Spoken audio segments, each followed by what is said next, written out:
Hello friends, welcome to my channel. এগিয়ে চলো তো সকলকেই স্বাগত। আর 12ই জুলাই WBCS ফিল্মস 2023 রেজাল্ট প্রকাশিত হয়েছে। আর রেজাল্ট প্রকাশিত হওয়ার সাথে সাথেই কিন্তু বেশ কতগুলো অসঙ্গতি দেখা যাচ্ছে। তবে কি বলতে হবে, ফুড এসআইয়ের মতো 2023 WBCSও দুর্নীতি হয়েছে। কিছু প্রশ্ন কিন্তু উঠে আসছে। বহু পরীক্ষার্থী কিন্তু দাবি করছেন যে অফিসিয়াল যে অ্যান্সার কি সেটা প্রকাশ হওয়ার পর তাদের যে নাম্বার ছিল কাট অফ মার্কসের থেকে বেশি, আর সেই বেশি নাম্বার পেয়েও কিন্তু মেন্সের জন্য তারা ডাক পাননি, অর্থাৎ লিস্টের কোথাও তাদের কিন্তু রোল নাম্বার দেখা যাচ্ছে না। এই একটা কোশ্চেন। তাছাড়া ফর্ম ফিল আপের সময় ইডব্লিউএসের উল্লেখ থাকলেও রেজাল্টের কোথাও কিন্তু ইডব্লিউএসের কাট অফ প্রকাশ করেনি কিন্তু পিএসসি। তাছাড়া পরপর রোল নাম্বার 1 জন কীভাবে পাশ করে, সত্যি কি পাশ করেছে, কাকতালীয় ঘটনা? তো এই সমস্ত কোশ্চেনগুলো কিন্তু উঠে আসছে রেজাল্ট প্রকাশিত হওয়ার সাথে সাথে। তো এর উত্তর তো আমরা চাই অবশ্যই। আমি একবার দেখাবো এখানে যে জেনারেলের কাট অফ 101.2 পাস। যেদিন রেজাল্ট প্রকাশিত হয়েছিল 12ই জুলাই, সেদিন আমি একটা ভিডিও বানিয়েছিলাম এবং সেই ভিডিওর নিচে বেশ কতগুলো কমেন্ট পেয়েছি। তাছাড়া এই দুদিনে আমি আরও কিছু ইউটিউব চ্যানেল দেখলাম যেখানে এই দুর্নীতি নিয়ে ভিডিও করা হয়েছে।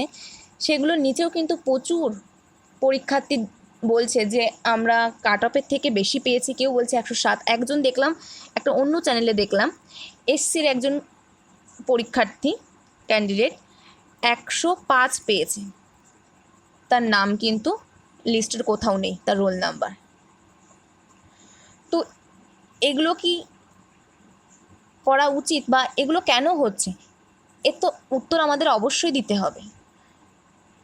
তাছাড়া ফর্ম ফিল আপের সময় ইডব্লিউএসের উল্লেখ করা ছিল, কাট অফ কেন প্রকাশিত হলো না ইডব্লিউএসের আলাদাভাবে? তো এগুলোর অ্যান্সার তো আমাদের অবশ্যই দিতে হবে পিএসসিকে।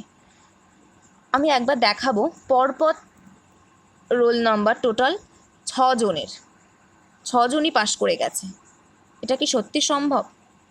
দুর্নীতি হয়নি তো? এই কোশ্চেনগুলো কিন্তু রেজাল্ট প্রকাশিত হওয়ার সাথে সাথেই উঠে আসছে। ইতিমধ্যে অনেক ইউটিউব চ্যানেল এটার উপর ভিডিও করে ফেলেছেন। তো এই ভিডিওটা করার যে একমাত্র লক্ষ্য, আগামী 16ই জুলাই পিএসসি দুর্নীতি মুক্ত মঞ্চ থেকে বেলা 12টায় পিএসসি অফিসের সামনে সকলকে কিন্তু আসতে বলা হচ্ছে। যে প্রশ্নগুলো উঠছে সেগুলোর অ্যান্সার আমাদেরকে দিতে হবে পিএসসির। ফুড এসআইতে আমরা দেখেছি 2 দিন এক্সাম হয়েছে, কোশ্চেন বাড়িয়ে আনা যাবে না, কিন্তু প্রথম এক্সাম শেষ হতে না হতেই হল থেকে বেরিয়েই জানা যাচ্ছে হোয়াটসঅ্যাপ গ্রুপ বা টেলিগ্রাম গ্রুপে কোশ্চেন ঘোরাফেরা করছে। সেকেন্ড দিন কি হচ্ছে, অ্যান্সার ঘোরাঘুরি করছে। তো এইভাবে তো চলতে দেওয়া যায় না। এমনকি আজ WBCSের মতো এক্সামেও কিছু কোশ্চেন উঠে আসছে, এগুলো কেন হবে? তো অ্যান্সার তো আমাদের অবশ্যই চাই। তো সেই কারণে পিএসসি দুর্নীতিমুক্ত মঞ্চ থেকে আগামী 16ই জুলাই পিএসসির সামনে সকলকে আসতে বলা হচ্ছে, সকলকে আসতে অনুরোধ করা হচ্ছে বেলা 12টায়। তো এইটুকু জানানোর জন্য কিন্তু আজকের এই কথাগুলো বললাম, এই ভিডিওটা বানালাম। আর ইতিমধ্যে কিন্তু সকলেই জেনে গেছেন যে আমাদের রাজ্যে কি হচ্ছে, কি হবে। মাঝখানে পড়ে এই আমাদের মতো ছেলেমেয়েরাই কিন্তু এগুলোর শিকার হচ্ছে। তো আমরা যাব, গিয়ে কথা বলবো, দেখবো এগুলোর অ্যান্সার কি পাওয়া যায়। তো সেটা নিয়ে আমি আপনাদেরকে পরবর্তীতে জানাবো। যদি চ্যানেলে নতুন হন অবশ্যই সাবস্ক্রাইব করে রাখুন পরবর্তীতে কি হচ্ছে সেটা জানার জন্য। তো এখানেই শেষ করব, বলবো আগামী 16ই জুলাই বেলা 12টায় পিএসসি দুর্নীতিমুক্ত মঞ্চ থেকে কিন্তু সকলকে পিএসসি অফিসের সামনে আসতে বলা হচ্ছে। তো সকলে চেষ্টা করুন, যাদের বাড়ি কাছে আছে চেষ্টা করুন আসার। তো এখানেই শেষ করব ভিডিওটি। নেক্সট ভিডিওতে আমাদের আবার দেখা হচ্ছে। Thank you, good bye.